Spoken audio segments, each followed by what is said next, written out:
Assalamualaikum warahmatullahi wabarakatuh. Bismillahirrahmanirrahim. Alhamdulillah wassalatu wassalamu ala Rasulillah wa ala alihi wa sahbihi ajma'in. Subhanaka la ilma lana illa ma 'allamtana innaka antal alimul hakim. Satu ketika Abu Hurairah radhiyallahu anhu berkata, Su'ila Rasulullah sallallahu alaihi wasallam. Rasulullah sallallahu alaihi wasallam ditanya oleh seseorang. Pertanyaan itu berbunyi ayyun nasi akram. Bermaksud, siapakah manusia yang paling akram, yang paling mulia? Kemudian dijawab oleh Nabi sallallahu alaihi wasallam, akramuhum indallahi atqahum. Sesungguhnya orang yang paling mulia di kalangan mereka di sisi Allah adalah orang yang paling bertakwa. Ada dalam Quran sebut inna akramakum indallahi atqakum. Macam mana nak sampai kepada martabat taqwa? Salah satunya adalah dengan berpuasa. Kutiba alaikumusiyam kama kutiba alal ladzina min qablikum la'allakum tattaqun.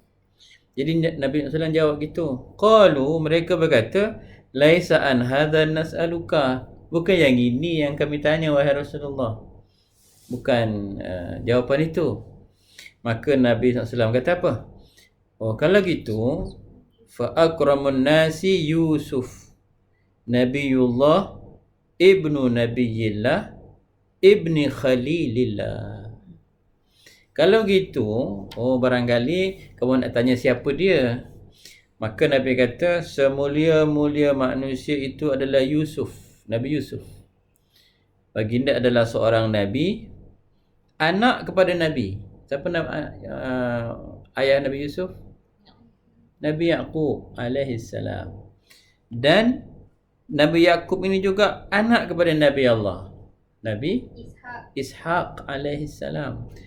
Kemudian ayah kepada Nabi Ishaq ini adalah Khalilullah, iaitu Nabi Ibrahim alaihissalam. Jadi begitu tawaduknya Nabi Muhammad sallallahu alaihi wasallam. Dia cerita tentang manusia yang paling mulia, Nabi Yusuf. Sebab apa ya Nabi Yusuf paling mulia? Sebab Nabi Yusuf ni dari sudut sejarah mulia di dunia, mulia di akhirat. Di dunia ni Nabi Yusuf dapat nubuah, seorang nabi. Kemudian nasab dia, keturunan dia, semua Nabi. Mulia. Kemudian dia pernah jadi raja kan? Dalam peristiwa adik-beradik dia dengki dan sebagainya. Akhirnya dia jadi raja, mulia dunia. Apatah lagi di akhirat nanti. Itu Nabi Yusuf alaihissalam. Kemudian para sahabat yang duduk dekat Nabi itu kata, laisa an hadzal nas'aluka, bukan ini ya Rasulullah yang kami nak tahu. Oh, apa lagi?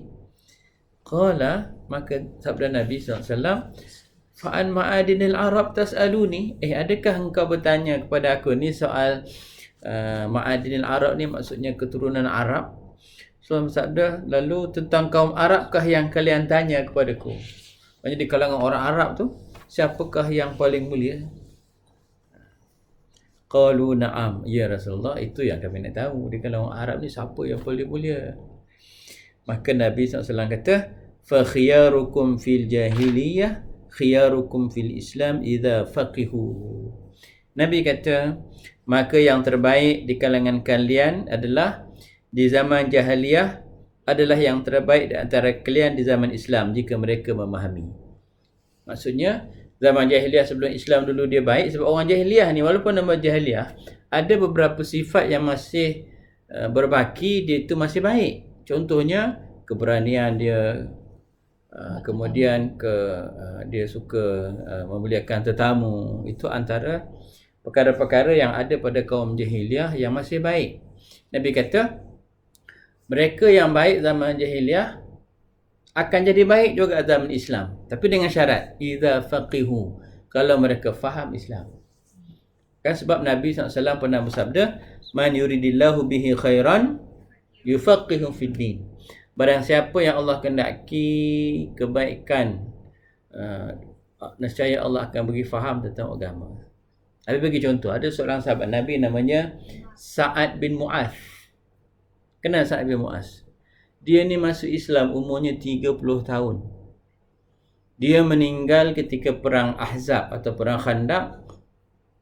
Umur dia ketika itu 36 tahun. 6 tahun je dia sempat dalam Islam. Tetapi saat kematian dia, arasy Allah bergegar. 6 tahun je.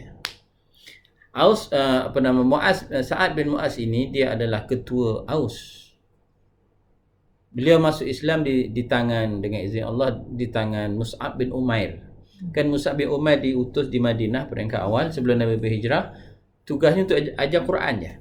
Dan Sa'ad bin Mu'az ni dia masuk Islam di tangan Mus'ab bin Umair. Dia ni adalah ketua antara ketua kaum Aus. Jadi ceritanya, ketika perang Khandaq, Sa'ad bin Mu'az dia tercedera. Maka Nabi SAW letak dia satu kemah. Ketika itu ada seorang utusan kata, "Ya Rasulullah, perang kita Khandaq ini tak selesai sebab musuh dalam kubu kita ni di Madinah, orang Yahudi Bani Quraizah." Ingat tak perang Khandaq? Nabi SAW buat kubu kan?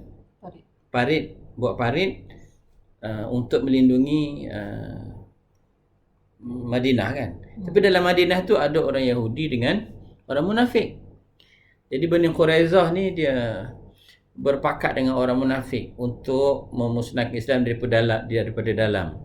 Jadi seorang utusan dia kata, "Ya Rasulullah, kita terpaksa hadapi Bani Quraizah ni." Jadi ketika Sa'ad bin Mu'az dengar bahawa Nabi ni nak menghadapi Bani Quraizah, dia berdoa kepada Allah. "Ya Allah, ya Tuhan, aku nak berkhidmat kepada Islam."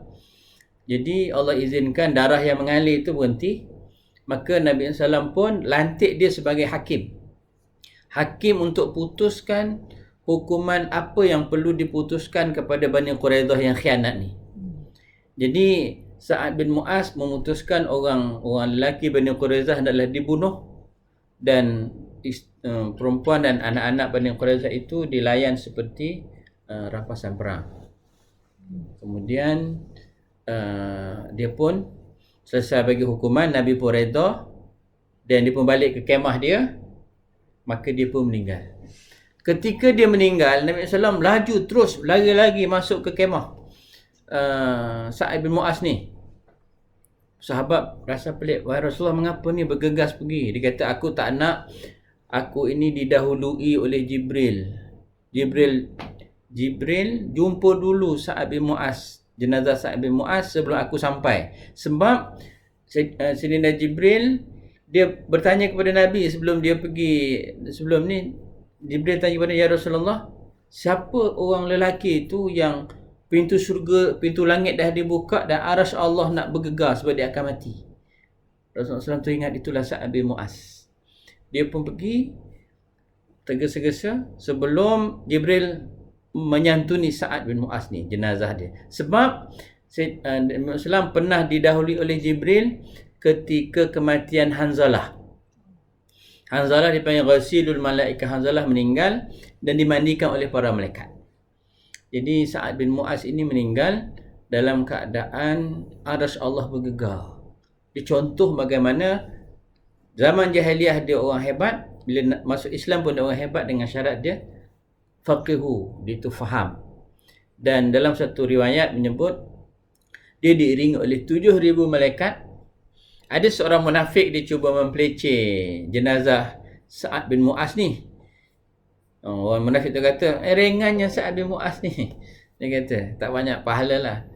Kemudian dijawab oleh sebahagian sahabat, dia kata memang ringan sebab yang mengangkat jenazahnya adalah 7,000 malaikat. Itu di antara perkara yang memang ada hadis. Memang ada. Jadi dalam hal ini tengok pada yang paling akram, paling mulia, takwa. Kemudian dihimpun dengan ada nubuah. Kalau kita tak ada kenabian pun, kita mewarisi perjuangan Nabi. Dengan keturunan kita kena jaga. Dan yang lebih penting adalah faqihu, kita faham tentang urusan agama. Itulah di antara kemuncak kemuliaan. Wallahu alam, sallallahu alaihi wasallam Muhammad wa ala alihi wasahbihi ajma'in. Alhamdulillahirabbil alamin. Assalamualaikum warahmatullahi wabarakatuh.